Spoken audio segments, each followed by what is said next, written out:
আসসালামু আলাইকুম। Learning school YouTube চ্যানেলের পক্ষ থেকে সবাইকে স্বাগতম। তো আমরা বলেছিলাম আমাদের যে জব ইংলিশ বইটা আছে, বইয়ের প্রথমেই 101টা রুলস আছে। এর আগে আমরা ওই রুলসের অলরেডি 30টা নিয়ম নিয়ে আলোচনা করেছি। আজকে আমরা 31 নম্বর থেকে শুরু করব। যারা আগের ভিডিওগুলো দেখেন নাই অবশ্যই দেখে নেবেন। বিভিন্ন চাকরি পরীক্ষায় যে নিয়মগুলো থেকে বারবার কোয়েশ্চেন হয় সেই নিয়মগুলো নিয়েই আমাদের এই 101টা রুলস। আজকে যে নিয়মটা আমরা আলোচনা করব, দেখেন এই নিয়মটা হচ্ছে মূলত কালেকটিভ নাউন্স। আসলে কালেকটিভ নাউন্স হচ্ছে যে কতগুলো নাউনের সমষ্টি। কালেকটিভ নাউনের ভিতরে কতগুলো নাউন নিয়ে হচ্ছে কালেকটিভ নাউন। যেমন আমি যদি এখানে বলি, যেমন এখানে একটা আছে যে ক্রাউড। ক্রাউড ক্রাউড মানে আমরা সবাই জানি যে বীর। বীরের মধ্যে অনেক লোক থাকে, তখন হয় বীর। তার মানে কি কালেকটিভ নাউন হচ্ছে অনেকগুলা জিনিসের সমষ্টি অথবা অনেকগুলা ম্যানের সমষ্টি। মানে অনেকগুলা জিনিস যদি একসাথে থাকে তখন হয়ে যাবে এটা কালেকটিভ নাউন্স। বা অনেকগুলো নাউন যদি একসাথে থাকে, যেমন এখানে হচ্ছে বাঞ্চ। বাঞ্চ মানে হইতেছে কান্দি বা গুচ্ছ। গুচ্ছ বলা চলে, যেমন চাবির বাঞ্চ বলা চলতে পারে, চাবির এক গুচ্ছ। তো অনেকগুলা চাবি একসাথে থাকে। তারপরে হ্যাড। হ্যাড মানে হইতেছে পশুর পাল। পশুর পাল কিন্তু একটা থাকে না, অনেকগুলো একসাথে থাকে, এই জন্য এটা হচ্ছে কি কালেকটিভ নাউন। ব্যান্ড। ব্যান্ড মানে দেখেন দল। দল কিন্তু একজন মিলে হয় না, দল হয় কয়েকজন। তো কয়েকজনের সম্মিলিত মানে অনেকগুলো নাউন মিলে একটা ব্যান্ড, অনেকগুলো মানুষ মিলে বা কয়েকজনের সম্মিলিতভাবে একটা দল গঠিত হচ্ছে। তারপর পল। পল মানে বিশেষজ্ঞ দল, দেখেন এটাও কিন্তু বিশেষজ্ঞ দল। তারপর হচ্ছে টিম। টিম মানে দেখেন সাপোজ ধরেন ক্রিকেট টিম। ক্রিকেট খেলার টিম যদি চিন্তা করেন তাহলে দেখেন 11 জন প্লেয়ার লাগে। তো তার মানে কি এখানে কিন্তু একটা নাউন না, কতগুলো নাউনের সমষ্টি যখন প্রকাশ করবে তখন সেটা হয়ে যাবে কি কালেকটিভ নাউন। যেমন জুরি। জুরি মানে কি বিচারক মণ্ডলী। জুরি হয় কি কয়েকজন মিলে একটা জুরি গঠন করে, এজন্য জুরির মধ্যে কয়েকজন লোক থাকে। তার মানে সেমভাবে আমরা যে ক্রাউড। গ্যালাক্সি। গ্যালাক্সি মানে কি নক্ষত্রপুঞ্জ, মানে অনেকগুলা নক্ষত্রকে বোঝায়। তারপরে হিপ। হিপ মানে স্তূপ। স্তূপ বলতে বোঝায় অনেকগুলো ময়লা আবর্জনা একসাথে যদি থাকে ওইটা স্তূপ। তারপরে স্কুল। এই যে স্কুল কিন্তু অনেক সময় পরীক্ষায় চলে আসে, অনেকে ভাববেন যে স্কুল কীভাবে কালেকটিভ নাউন হয়। স্কুল যদি কালেকটিভ নাউন হয় তখন মাছের জাক, এটার অর্থ হয়ে যায় মাছের জাক। তারপর ট্রোপ। ট্রোপ মানে ঘোড়ার পাল। ট্রোপ মানে হচ্ছে ঘোড়ার পাল, মানে অনেকগুলা ঘোড়ার সমষ্টি। তারপর অডিয়েন্স। এটাও কিন্তু শ্রোতা মণ্ডলী। অডিয়েন্স মানে শ্রোতা মণ্ডলী, যেটা হচ্ছে কালেকটিভ নাউন। তারপরে প্লেট। প্লেট মানে নৌবহর, মানে অনেকগুলো লোক মিলে নৌবহর, যে নৌর যে একটা বহর তৈরি করা হয় ওইটা। আর গ্যাং মানে দল। দল মানে বুঝেন অনেকগুলা লোক যেখান থেকে। যে লাইব্রেরি। লাইব্রেরি মানে কি গ্রন্থাগার। গ্রন্থাগার বুঝতেছেন, তো গ্রন্থাগার অনেকগুলা বইয়ের সমষ্টি যখন হবে, অনেকগুলা বই যখন একসাথে থাকবে তখন হবে লাইব্রেরি। তারপর শোয়াল। শোয়াল মানে মাছের জাক, এটা কিন্তু খুব কমন। তারপর ফ্লক। ফ্লক মানে শুধু জাক। আর ওয়ার্ড মানে আটি। আটি মানে কি অনেকগুলো জিনিস মিলে একটা আটি তৈরি হয়। তো এরকম আমরা আরও কিছু দেখবো। তারপরে দেখবো যে চাকরি পরীক্ষায় এখান থেকে কীরকম কোশ্চেন হয়। এই যে আর্মি। আর্মি মানে সৈন্য দল। আর প্যাক মানে কুকুরের পাল। প্যাক মানে হচ্ছে কুকুরের পাল। আর ক্রিউ মানে নাবিক দল। আর অর্কেস্ট্রা মানে বাদক দল। এগুলো সবগুলো হচ্ছে কালেকটিভ নাউন। এখান থেকে প্রাইমারি নিবন্ধন বা অন্য অন্য চাকরির পরীক্ষায় মোটামুটি কোয়েশ্চেন হয়। যেমন একটা কোয়েশ্চেন এখানে আছে যে which one of the following is not a collective noun. নিচের কোনটা কালেকটিভ নাউন নয়। এখানে দেখেন আমরা জানি যে ক্রিউ মানে নাবিক দল, আর শোয়াল মানে মাছের জাগ, আর প্লেট মানে নৌবহর। তার মানে এই তিনোটাই আমরা জানি কালেকটিভ নাউন। তার মানে বেসিস আমাদের এই সিরিয়ালে নেই। তার মানে বেসিস অর্থ যাই হোক, কিন্তু বেসিসটা কি না আমরা জানি যে কালেকটিভ নাউন না, কারণ আমাদের লিস্টে নেই। তারপর বলছে which of the following word is not similar to school. School বলছে নিচের কোন ওয়ার্ডটা স্কুলের মতো নয়। মানে স্কুল যেটা, স্কুল হচ্ছে কালেকটিভ নাউন, নিচের কোনটা কালেকটিভ নাউন। এখানে দেখেন ফ্লক। ফ্লক মানে ফ্লক মানে আমরা দেখছি ওইখানে দেখেন যে আমাদের এখানে লেখা আছে যে ফ্লক মানে জাগ, মাছের জাগ বা একটা কিছু বোঝায়। আর হ্যাড মানেও জাগ বোঝাচ্ছে। তারপরে আমরা জানি কলেজ। কলেজ এখানে ছিল না। আর প্যাক মানেও কালেকটিভ নাউন। প্যাক মানে এই যে কুকুরের দল, পাল। তো আমরা দেখে নিলাম যে এখানে কলেজ শব্দটা স্কুলের মতো নয়, কারণ স্কুল এখানে কি হিসেবে ব্যবহৃত হয়েছে কালেকটিভ নাউন হিসেবে ব্যবহৃত হয়েছে। বাকি তিনটা কালেকটিভ নাউন, বাকিটা কালেকটিভ নাউন নয়। তো পরীক্ষায় কিন্তু এইভাবে কোশ্চেনগুলো আসে। তো আমাদের বইয়ে যে লিস্টটা দেওয়া আছে মোটামুটি আপনি যদি এই লিস্টটা মুখস্থ করে ফেলেন কালেকটিভ নাউনের, তাহলে ইনশাল্লাহ আপনি এখান থেকেই কমন পাবেন। এখানে দেখেন এরপর আছে কমন নাউন। তো কোনো জাতির সাধারণ নামকে কমন নাউন বলে, এটা অনেকেই হয়তো বোঝেন নাই। অর্থাৎ কমন নাউন কোনো এক শ্রেণীর ব্যক্তি, বস্তু বা বিষয়ের প্রত্যেকের সাধারণ নাম বোঝায়। যেমন আমি যদি একটা এক্সাম্পল দিয়ে ফেলি, তারপরে আপনি ক্লিয়ার হয়ে যাবেন। যেমন ম্যান,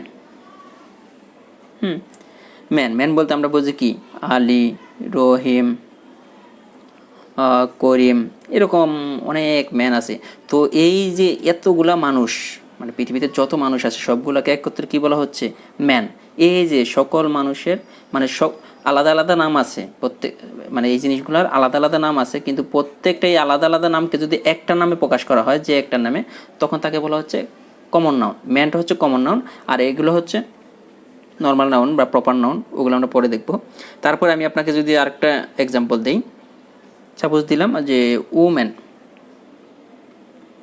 ওম্যান ওম্যান বলতে কাকে বলছে, কি এই কি বলতে পারি, যে জান্নাত, রূপা, তারপরে ফাতেমা, তারপরে আরও অনেকেই, জান্নাত, রূপা, ফাতেমা, এগুলো প্রত্যেককে মিলে কি বলা হচ্ছে, ওম্যান।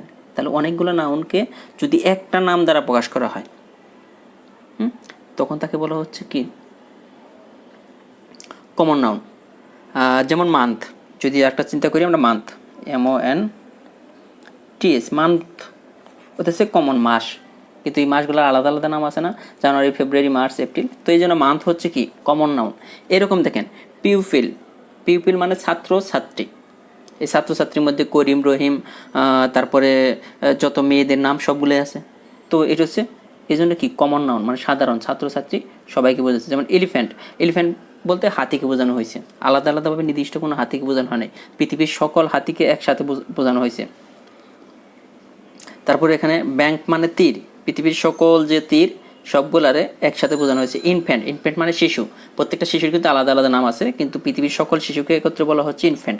এজন্য এগুলো সব কি, কমন নাউন। এই যে মাউথ মানে মুখ, আলাদা আলাদা মুখ, কিন্তু প্রত্যেকটা মানুষের আলাদা আলাদা, প্রত্যেকটা প্রাণীর আলাদা আলাদা মুখ আছে, কিন্তু এখানে মুখ বলতে আমরা কি বুঝছি, যে সকলের মুখ একসাথে। সিটি মানে শহর, যেমন ঢাকা, রাজশাহী, চিটাগাং। তো এতগুলো সিটি আছে, কিন্তু সবগুলোকে মিলে সবগুলোকে একত্রে বলা হয় কি, সিটি। ম্যান এটা বোঝানো হচ্ছে, মান্থ বোঝানো হচ্ছে, গার্ল, গার্ল মানে দেখেন মেয়ে, মেয়ে বলতে কি, রহিমা, করিমা, জরিনা সবাইকে বোঝানো হয়। বয়েস মানে কণ্ঠস্বর, সকলের কণ্ঠস্বর, হ্যাঁ, একসাথে বোঝানো হচ্ছে, পৃথিবীর যত কণ্ঠস্বর আছে সবগুলো একসাথে। হিউম্যান মানে মানব জাতি, আর কাউ মানে গরু, গরু বলতে পৃথিবীর সকল গরুকে বোঝানো হয়েছে। এজন্য এগুলো হচ্ছে কমন নাউন। যেমন পরীক্ষায় আসছে দেখেন, আই রিকগনাইজড ইউর বয়েস অ্যাট ওয়ান্স, এখানে বলা ছিল যে বয়েসটা কি, এটা common noun, collective noun, proper noun নাকি অ্যাবস্ট্রাক্ট নাউন। এটা কিন্তু কমন নাউন, কারণ পৃথিবীর সকল বয়েস একসাথে বোঝানো হয়েছে। অনেকে হয়তো বা অ্যাবস্ট্রাক্ট নাউন বলতে পারেন, কিন্তু না, এটা হচ্ছে common noun. Which is common noun, এখানে দেখেন হুইচ ইজ কমন নাউন, এটা হচ্ছে প্রাথমিক বিদ্যালয় সহকারী শিক্ষক নিয়োগ 2012 সালে আসছে। নিচের কোনটি কমন নাউন। তো এখানে দেখেন, এখানে শামীম, শামীম যেটা আছে এটা কিন্তু প্রপার নাউন, নির্দিষ্ট একটা নাম বলছে। টিম, টিম আমরা জানি কালেকটিভ নাউন, একটাকে পরে আসছি, কারণ অনেকগুলা দল, অনেকগুলা ফুটবলের দল বলেন, ক্রিকেটের দল, অনেকগুলো লোক মিলে একটা দল গঠন হয়। তারপর ক্লাস, ক্লাস কিন্তু কালেকটিভ নাউন, কেন, ক্লাসের ভিতরে অনেকগুলো ছাত্রছাত্রী থাকে, হ্যাঁ, এই জন্য ক্লাস হচ্ছে কি collective noun. But pupil, pupil মানে ছাত্র ছাত্রী, পৃথিবীর সকল ছাত্রছাত্রীকে একসাথে বলা হচ্ছে কি পিপল। আর আমাদের যে এখানে যে লিস্ট আছে, আপনি এইগুলো মুখস্থ করলে মোটামুটি কমন, চাকরি পরীক্ষায় ঘুরে ফিরে এগুলো দেয়। তো আপনাকে এই নামগুলো মুখস্থ করতে হবে। কমন নাউনের যে আমরা একটা চার্ট দিলাম, এই চার্টটা আপনারা অবশ্যই মুখস্থ করবেন। আর মোটামুটি এই বইটা যদি আপনারা ভালোভাবে শেষ করতে পারেন, বুঝে বুঝে, আমরা যেভাবে ভিডিও দিচ্ছি এভাবে আপনাকে বুঝে বুঝে শেষ করতে হবে ভাই, মুখস্থ করার কিছু নেই। এরপরে দেখেন যে নিড মানে চাওয়া, চাওয়া অর্থ যদি ব্যবহৃত হয়, নিড, নিড অর্থ আমরা জানি চাওয়া, চাওয়া অর্থ যদি নর্মালি ব্যবহৃত হয়, সাধারণ ভার্ব হিসেবে ব্যবহার করা হয়, তখন ভার্বের সাথে টু অথবা আইএনজি হয়। নিড যদি চাওয়া অর্থে ব্যবহার হয়, যে আমি একটা জিনিস চাইতেছি, আর নিড যদি প্রয়োজন অর্থে ব্যবহার হয়, নিড যদি প্রয়োজন অর্থে ব্যবহৃত হয়, তখন মডাল ভার্ব হিসেবে ব্যবহার করা হয়। হ্যাঁ, মডাল ভার্ব আমরা জানি, মডাল ভার্বের পরে ভার্বের বেস ফর্ম বসে, আর নিডের পরে একটা নট বসে। আমাদের এখানে স্ট্রাকচারটা দেওয়া আছে, দেখেন need plus two plus B1 বা আইএনজি দিতে পারেন, তারপরে need plus B1 plus ING, এটা হইতে পারে, মানে শর্টলি। আমরা দেখবো এক্সাম্পল দেখলে আপনি ক্লিয়ার হয়ে যাবেন। এটা দেখেন, এখানে বলা আছে he need to stay with me, he need to stay with me. আরেকটা আছে you dash tomorrow if you have any work. দেখেন যে you dash tomorrow if you have any work. তাহলে আমরা কি বলছিলাম, নিড যদি প্রয়োজন অর্থে ব্যবহার হয়, প্রয়োজন, যে কী বলছে, ইউ নিড নট কাম, তোমার আসার প্রয়োজন নাই, if you have any work, যদি তোমার কোনো সময় থাকে। তাহলে আমরা জানি কি নিড এর পরে একটা কি বসবে, নট। নিডের পরে দেখেন অন্য কোনোটা মিলবে না, নিডের পরে কি বসবে, নট। আর নট বসলে তারপরে কি ভার্বের বেস ফর্ম মানে প্রেজেন্ট ফর্ম ব্যবহৃত হবে, এটাই হয়েছে এখানে। দেখেন নিড নট কামিং হবে না, কারণ নিডের পরে ভার্বের বেস ফর্ম, মাঝখানে নট টট যাইব। নিড নট টু কাম এটাও হবে না, নিড নট, নটের পর আবার টু হবে না এখানে, এই যে ডোন্ট নিড। তো আশা করি যে এইগুলো কিন্তু চাকরি পরীক্ষায় আসছে প্রত্যেকটা কোশ্চেনে। এখন এরপরটা দেখেন, I thought that the glass just cutting, ওইটা কিন্তু চাওয়া অর্থে। এখন যদি প্রয়োজন অর্থে, I thought that the class need, এই দেখেন এখানে আমরা কি বলছিলাম যে I thought that the glass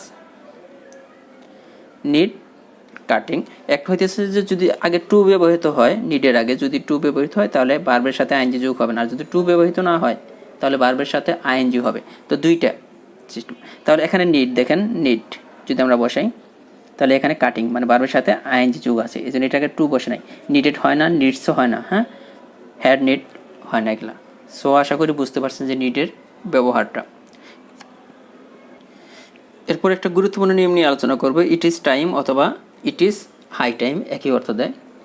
তো এদের পরে সাবজেক্ট থাকলে, এদের পরে যদি এগুলোর পরে যদি সাবজেক্ট থাকে তার ভার্বের পাস্ট ফর্ম হবে, ভার্বের পাস্ট ফর্ম হবে। আর যদি সাবজেক্ট না থাকে তাহলে to plus verb one, to plus verb one যেটাকে বলা হয় infinitive, to plus verb one.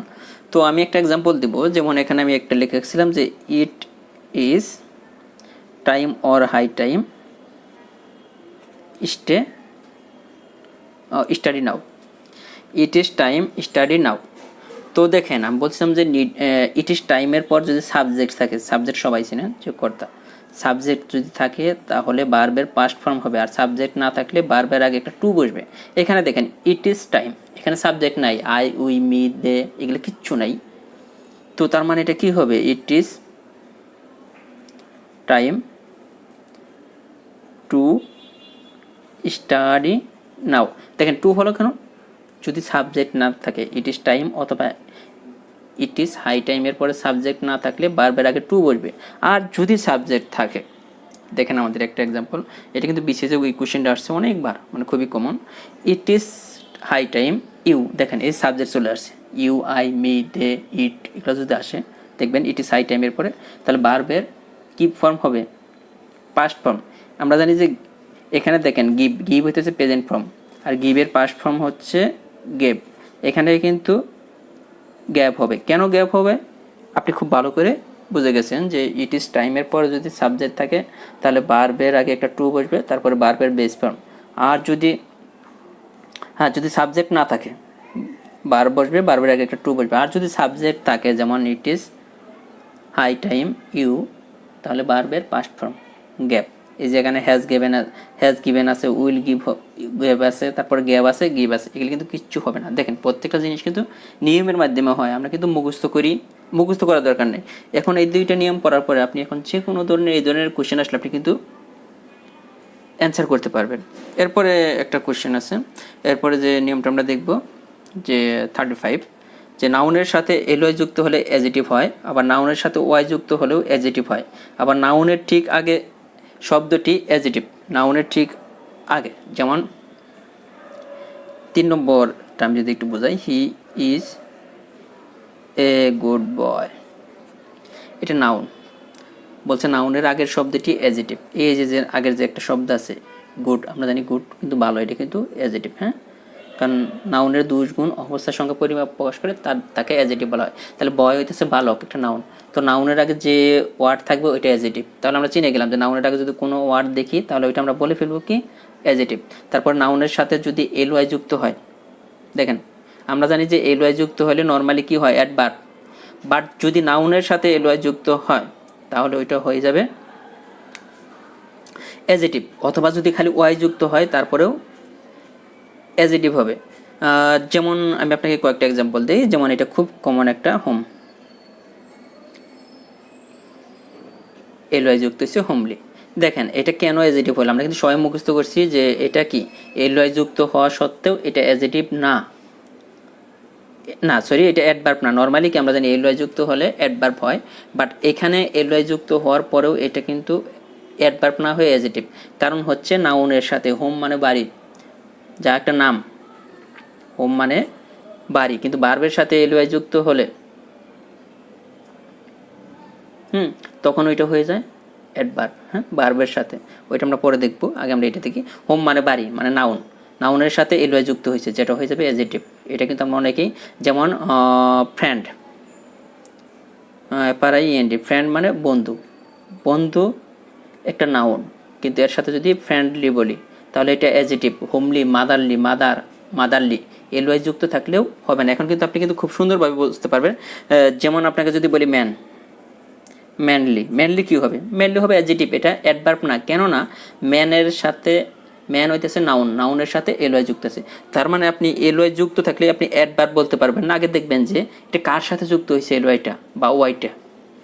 এখানে দেখেন আমাদের অনেকগুলো আছে, যেমন আইসি ওয়াই যুক্ত আছে। আইস মানে বরফ, বরফের সাথে ওয়াই যুক্ত হয়ে বরফময়। যেমন মাটি